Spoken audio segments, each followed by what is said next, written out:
to talk about vitamin D. You can refer to my video I did on vitamin D, to supplement or not to supplement. I did this about, I don't know, a couple months ago.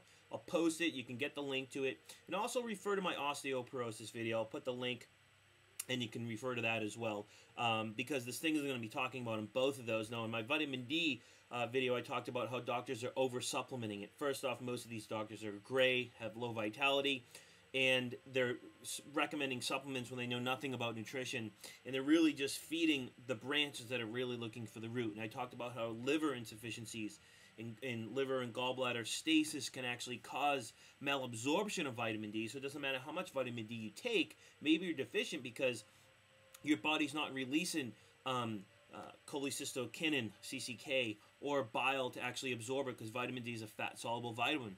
What about if it's not the food you're taking? And what if you're not eating enough foods that have vitamin D in it? Or nutrients? What if you're eating dead foods? What if you're not just getting enough sun? Most people, I mean, when I was a kid, I was playing outside all the time. Most kids nowadays go home and play on computers. You know, I mean, you see it in movies. Look at the movie Grown Up. These kids, one of the families, the kids was very rich, and all they did was play on the game, the video games, and play text all day. I mean, this is what kids are doing, so they're not getting outside. Maybe it's that. Well, doing some more research on osteoporosis, and refer to my past video on osteoporosis, I have been discovering more reasons why people could actually be vitamin D deficient. Now, a lot of people love my YouTube clips. A lot of people say, give me more information. A lot of people say there's just too much information. So I'm going to keep this one quick. And I know I always say this, and I always go to 10 minutes on the dot, but I'm just going to keep this really, really quick. So I've been doing some more research on osteoporosis. Now, I talked about in my last video on osteoporosis. Basically, it's basically stimulated or facilitated from chronic inflammation. And just to make a long story short, when the body has chronic inflammation, or even acute in the body, your immune system kicks in. There's different parts of the immune system that are actually summoned, like macrophages and dendritic cells, on and on and on. But the bottom line is you actually start to produce what's called pro-inflammatory cytokines. And there's many different types. You have tumor necrosis factor, interleukin 1 and 6, on and on. Big words once again. But the main we want to focus on again is called RANKL, R-A-N-K-L. And I talked about this in my last osteoporosis video, and how they actually stimulate the production of osteoclasts, which is the kind of the part of the system in your body that actually helps to break down bone or remodel. They call it osteoclasts. They're a specific type of cells. But you have what's called pro-inflammatory cytokines, which is RANKL. Now, RANKL actually stimulated under severe inflammatory responses. And the reason your body actually releases this, along with the other pro-inflammatory cytokines, is to basically fight inflammation. It's like a signal in your body, and it sends out all these signals to your immune system so your body can actually fight the inflammation. The problem is, if you don't fight the inflammation, whether it's gastrointestinal, whether it's joint-related from not working out, whether it's eating crappy foods, maybe getting sunburned, who knows? It could just be anything you're doing, smoking, eating crappy foods, just any type of inflammation that's systemic in your body. What happens is it just keeps going and keeps going. You keep releasing these pro-inflammatory cytokines, and one of them is RANKL.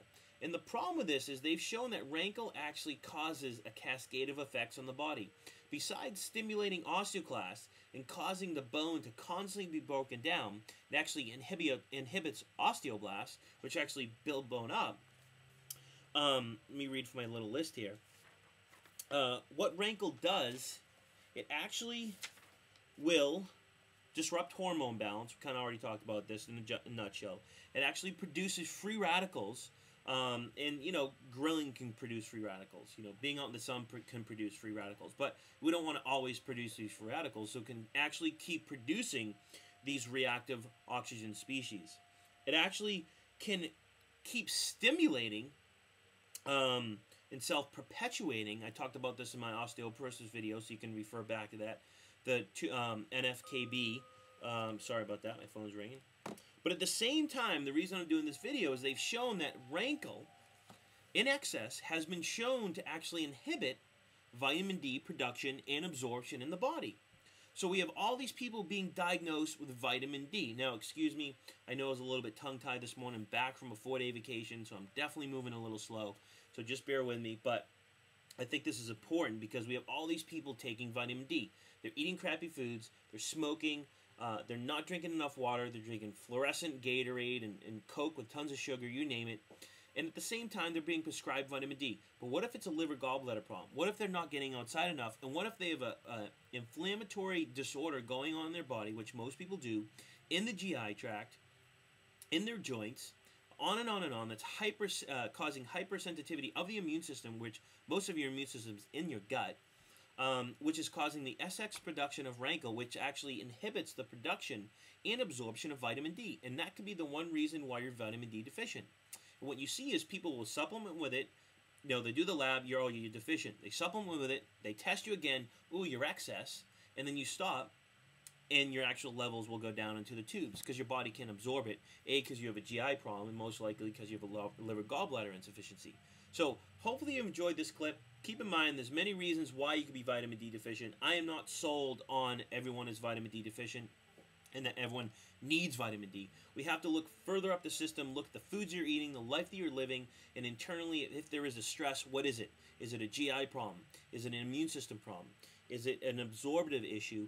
Or is an inflammatory response actually inhibit the absorption from taking the vitamin D? You know, if you're taking it, you can't absorb it. It's useless. So hopefully you enjoyed this clip. I'm out of here.